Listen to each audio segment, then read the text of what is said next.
Video game remasters have become a staple to today's gaming environment, and while some are turned off by it, they do offer a great way to revisit older titles, or for newer gamers that have never played these games, you can play them in the most definitive form possible. In this video, we're gonna take a look at 10 PS4 video game remasters or collections released in 2017 that are absolutely worth your money. Let's get right into this. Dragon's Dogma Dark Arisen. Dragon's Dogma was an action RPG released late last generation for the PlayStation 3 and Xbox 360. It was later ported to PC, and then eventually it made its way over to the PlayStation 4. Now, Dragon's Dogma was a great game. On the PlayStation 3, it was a very fun game, reminiscent to a game like Dark Souls, but also had its own original elements. The only thing holding Dragon's Dogma back was from a technical standpoint. There were some frame rate dips, but with the game coming to the PlayStation 4, those shackles have been completely removed, and this is the definitive version of Dragon's Dogma on consoles. The game looks great, and you've got the Dragon's Dogma Dark Arisen expansion added onto it, so that's gonna add a ton of content to your gameplay. Best of all, it released at just $30, so at that price point, if you didn't play Dragon's Dogma, Dark Arisen is a must-buy.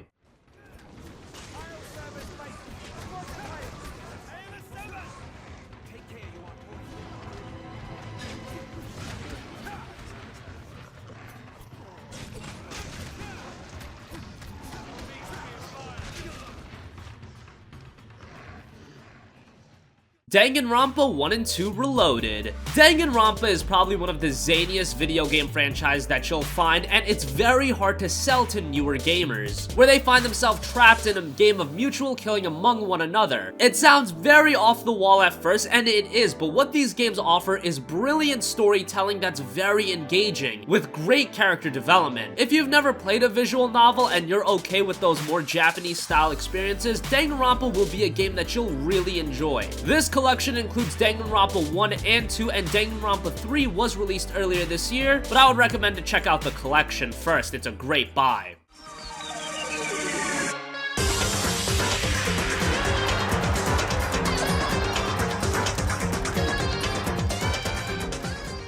Kingdom Hearts HD 1.5 and 2.5 Remix. So Kingdom Hearts is one of the most expansive video game franchises ever. There are so many different games, and for a while it was kind of hard to get into the franchise until Square Enix put out a boatload of collections. The best one for newcomers is without a doubt Kingdom Hearts HD 1.5 and 2.5 Remix. It's a collection of the two Kingdom Hearts collections that was released on the PlayStation 3. Yeah, collectionception right there. But what you're getting is a ton of content, including Kingdom Hearts 1, Kingdom Hearts 2, Kingdom Hearts Ray Chain of Memories, as well as Kingdom Hearts Birth by Sleep. And on top of all of that, you also get various cutscenes from other Kingdom Hearts titles. So if you're looking to get into the world of Kingdom Hearts, and that world is massive, this collection is the best way to do so. I should also mention that Square Enix put out yet another Kingdom Hearts collection earlier this year, titled Kingdom Hearts 2.8 Final Chapter Prologue. That collection includes Kingdom Hearts 3D Dream Drop Distance, as well as a brand new experience that's shorter and sets the table for Kingdom Hearts 3. I would recommend to get that after you pick up Kingdom Hearts HD 1.5 and 2.5 Remix, because 3D Dream Drop Distance is a continuation of Kingdom Hearts 2. I know now, without a doubt, Kingdom Hearts is light. Crush those atoms! Look out! They'll pay for this. Okami HD. Okami was among some of the best PlayStation 2 games ever, and given the fact that the PlayStation 2 had an absolutely loaded library of games, that is saying something. Okami was a very artistic action-adventure game set sometime in classical Japanese history. The game combines several Japanese myths, legends, and folklore to tell the story of how the land was saved from darkness by Shinto, the sun goddess named Amaterasu, who took the form of a white wolf. Artistically, this game is breathtaking. It's got some awesome gameplay that's pretty unique. Unfortunately, Okami did go kind of under the radar. While it was critically received very well, from a commercial standpoint, you really can't say the same, and we never saw a proper Okami 2. We did get Okami Den on the DS, but never a full-on sequel for consoles. Maybe if Okami HD performs well, and Okami 2 can come to fruition. I would highly recommend to check out Okami HD if you've never played Okami, especially given the fact that the game released at just $20. That's a steal.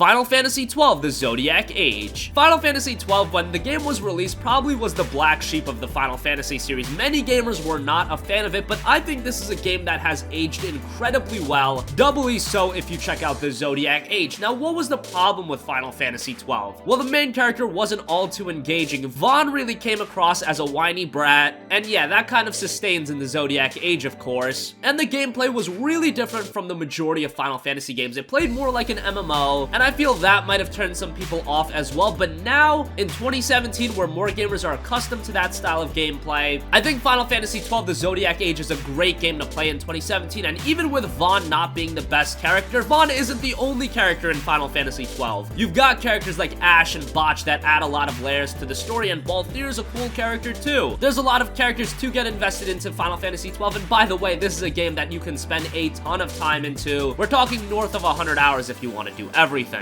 It did release kind of pricey at $50. You can readily find it available for $30 to $40. Still a steep price point for a PlayStation 2 game, but like I said, you're getting a lot of hours for your money. The savior. Attain to your birthright. I will avenge those who have died, and the Empire will know remorse. This is my charge. That's our charge, actually. It's our home. It belongs to us all. Yakuza Kiwami. Yakuza had a hell of a 2017. It started early in the year with Yakuza 0, and then back in August we saw Yakuza Kiwami, which is a remake of the very first Yakuza title. Kiwami brought with it all of the remastering improvements you'd expect. Improved the resolution, frame rate, textures, loading times, and it actually brought additional content that was added to resolve some of the more confusing plot points. Considering that Yakuza is a franchise that still hasn't won over every gamer, Yakuza 0 served as a prequel to the franchise, and Yakuza Kiwami being a remake of the first game, these two titles are great entry points for newcomers of the Yakuza franchise. And Kiwami was a game that released at a budget price point of $30, so that's great as well.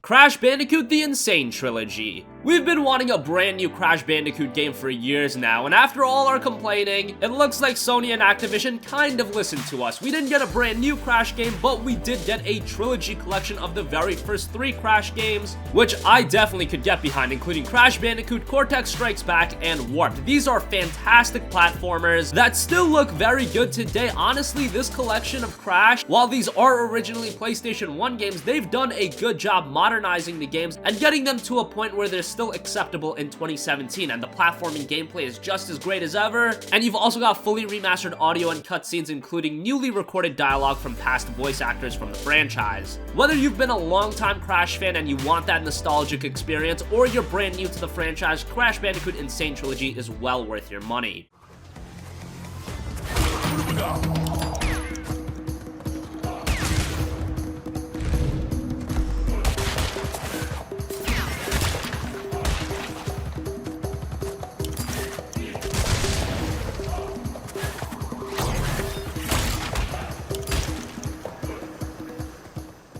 Wipeout: The Omega Collection. Wipeout is one of the criminally underrated PlayStation exclusive IPs. I don't know why Wipeout never really caught on, but it just never did. As far as racing games go, Sony is probably known for their racing sims in Gran Turismo and maybe even Drive Club. Wipeout: The Omega Collection includes a remaster of the previous 2 titles in the Wipeout series, Wipeout HD with its Wipeout HD Fury expansion, and Wipeout 2048, which was a PlayStation Vita title. Wipeout has you controlling anti-gravity ships, and every ship has different stats. Some excel at handling, thrust, top speed, and shield strength. But it's all pretty balanced, and most importantly, it's all a lot of fun. If you're a fan of arcade racers, and by the way, the PlayStation 4 doesn't have that many standout ones, Wipeout: The Omega Collection is definitely one you should check out.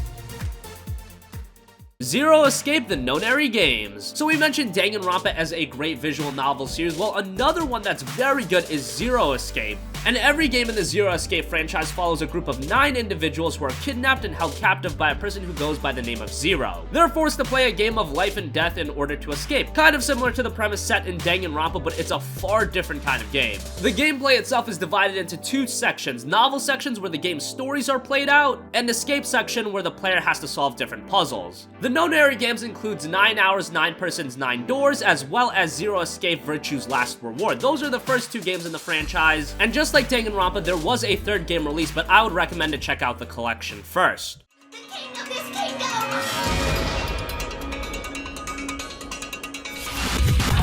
I'm plenty friendly. Hold on a minute. That is the truth. Who am I? How can I forget? Then how do I take it off? What makes you so sure? Hello.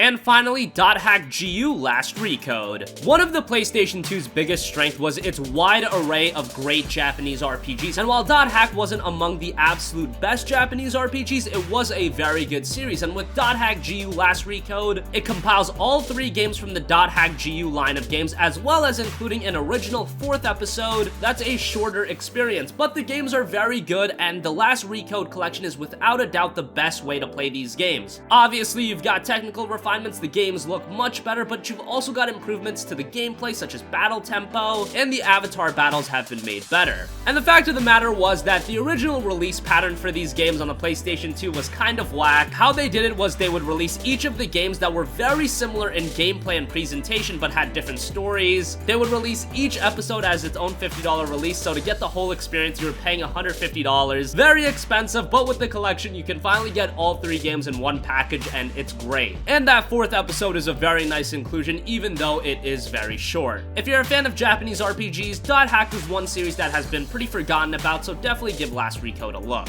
So that wraps up 10 PS4 game remasters released in 2017 that are absolutely worth your money. What do you think? Which of these remasters have you checked out? Did we forget to mention a game? Let us know in the comment section down below. Thank you for watching, and goodbye.